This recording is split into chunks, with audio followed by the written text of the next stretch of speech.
for being here today. 3 weeks ago, in the face of congressional inaction, President Biden used his executive authority and suspended the entry of non-citizens across the southern border. We are imposing stricter consequences for those who cross the border without authorization. These actions are changing the calculus for those considering crossing our border. Still, as I will continue to make clear, they are no substitute for congressional action. The bipartisan border agreement would have added 1,500 Border Patrol agents and CBP officers, added 1,200 Immigration and Customs Enforcement personnel, and more. We are continuing to call on Congress to provide the resources we need to support our men and women on the front lines of our border. I just received an operational briefing on the success of the President's action so far here in the Tucson sector and along our southern border, and the incredible work of our personnel.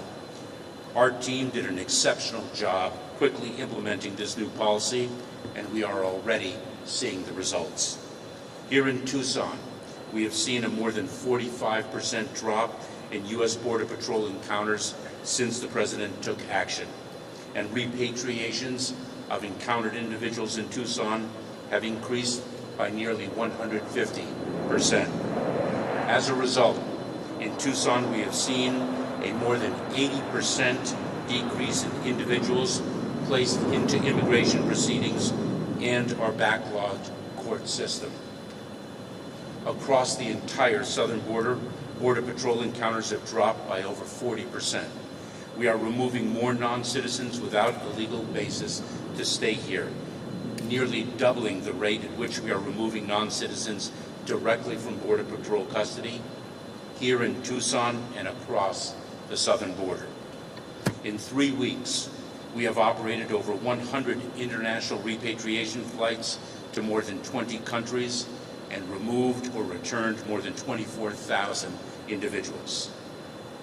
The President's actions are working because of their tough response to illegal crossings and because they built on our sustained effort to exercise our full authorities to enforce the law and impose consequences for illegal entry. We are attacking the smuggling organizations that prey on the vulnerable, even as the smugglers try to undermine our actions. We are also working with partner nations in the region and building lawful pathways for people to seek humanitarian relief in a safe and orderly way.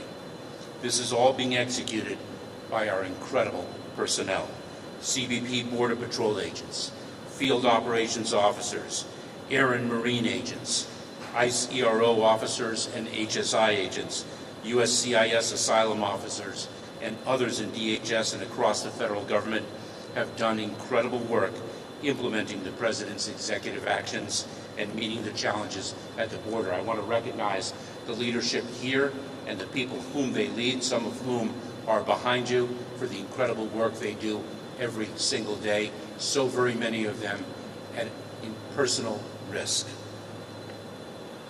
I want to reiterate, this is no substitute. The executive actions are no substitute for congressional action. Only Congress can deliver a full and lasting solution. Only Congress, through legislation, can fix what everyone agrees is a broken immigration system that was last updated almost 30 years ago. Only Congress can give us the resources we need. We have been under-resourced for decades. We need timely funds to hire more agents, officers, and support personnel, to buy, install, and maintain more technology, hire more judges to move cases faster, and equip us to remove more quickly people who do not qualify for relief, and more. Only Congress can provide these funds. The needed fixes to our broken immigration system and the resources that our frontline agents and officers have repeatedly asked for and deserve were exactly what the Senate's bipartisan border security bill would have delivered. It was bipartisan legislation that was negotiated for months and would have delivered the toughest border measures in decades. But politics got in the way. The President took action. The border security steps we have taken over the past 18 months are bringing order. With that, we'll open it up to your questions. Liliana from Reuters.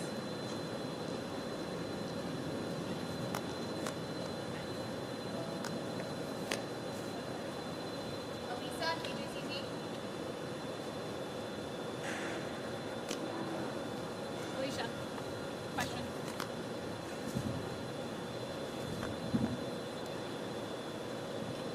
Hi, thanks so much for doing this. Elisa Resnick with KJCZ. Sorry, a little hard to hear. Sorry, Elisa Resnick with KJCZ. Migrants deported in Nogales report not being given their belongings back and not receiving any paperwork about their deportation. What is their legal status in terms of when they are deported? What sort of paperwork should they be receiving, and why are their belongings not given back? We do take individuals' belongings for the safety and security of the personnel in our custody and the safety and security of the agents. We return the individuals' belongings when they are removed or when they are moved to a different facility. That is our standard operating procedures. And when individuals are removed, they are subject to a 5-year bar to admission to the United States. Paula, Voice of America. Okay, good morning, Secretary. Are there plans to increase appointments with CBP-1? No, the number of appointments that are permitted through CBP-1, approximately 1,400 to 1,500 a day, are based on the capacity of our ports of entry. They are antiquated ports of entry that are also in need of funding to modernize them. Sarah from the Arizona Republic. Arizona Republic.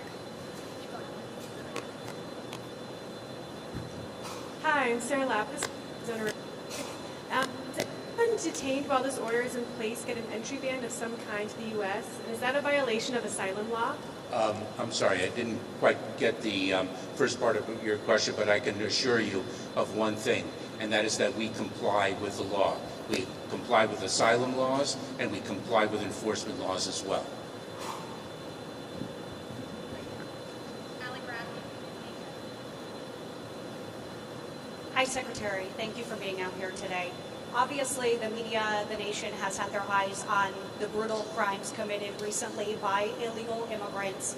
One of them was actually wearing an ICE ankle monitor, yet this morning you said in an interview that the safety of the American people is the priority and that these individuals are vetted.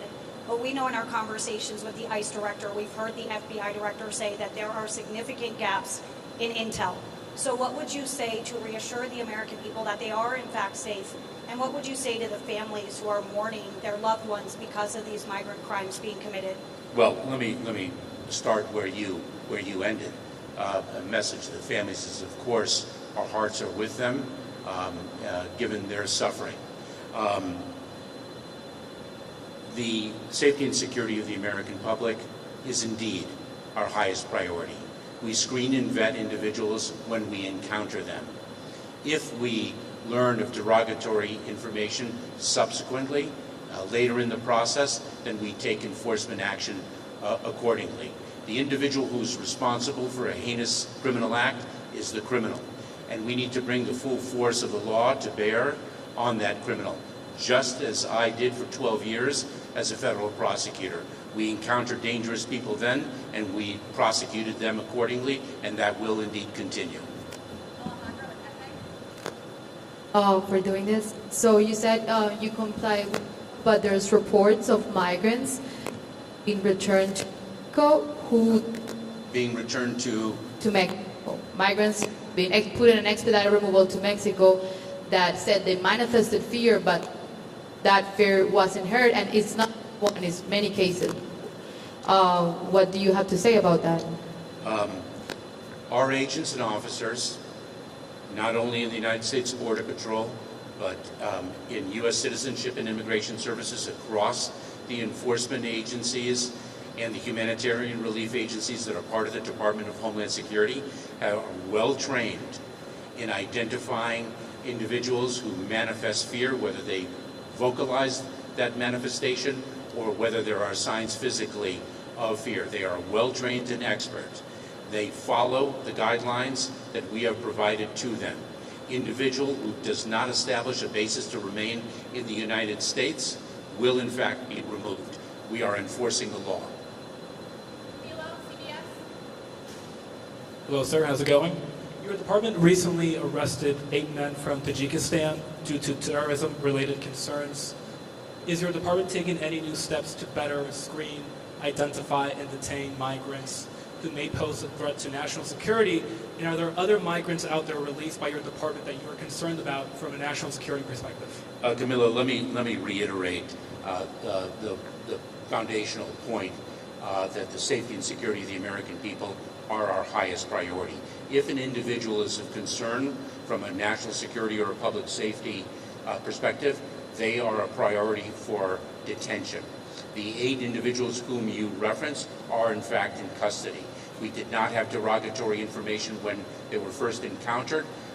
Concerns were raised subsequently. We used our law enforcement authorities to apprehend and detain them, and they are in removal proceedings as we speak. Paul, Tucson Sentinel. I'm Paul Ingram with the Tucson Sentinel. You said that you're complying with the asylum law and migrants and I'm advocates. sorry, it's a little hard to hear I in this sorry, venue. how's that? Better. You said that you're complying with the asylum laws, and migrants and advocates are still saying that people are getting deported. And you mentioned that there's guidelines. Do you think the guidelines are good enough then, that people are saying they're still being deported even though they have credible fear? Well, you said people are being deported. People are being removed. We're going to continue to remove individuals who have not established the basis to remain in the United States. Individuals who do not manifest fear are subject to expedited removal. We are executing that removal process, and we will continue to do so. Our agents and officers are well trained in identifying individuals who manifest fear, and they're complying with their obligations to respect that manifestation. And we place people in credible fear interviews when they manifest fear, and if we find a negative determination that they have not established credible fear, then we accordingly remove them. Matt Finn, Fox News. Secretary, Sorry. can you hear me now? Yeah. DHS confirms that at least 400 migrants with potential ISIS ties recently crossed into the United States. That is incorrect. Tell us why. That reporting is incorrect. We do not have identified 400 people with potential ISIS ties. And let me again assure you that individuals who are identified to have those ties would pose a concern to us from a public safety and a security perspective, and they would be priorities for detention. Is dealing with the facts is very, very important.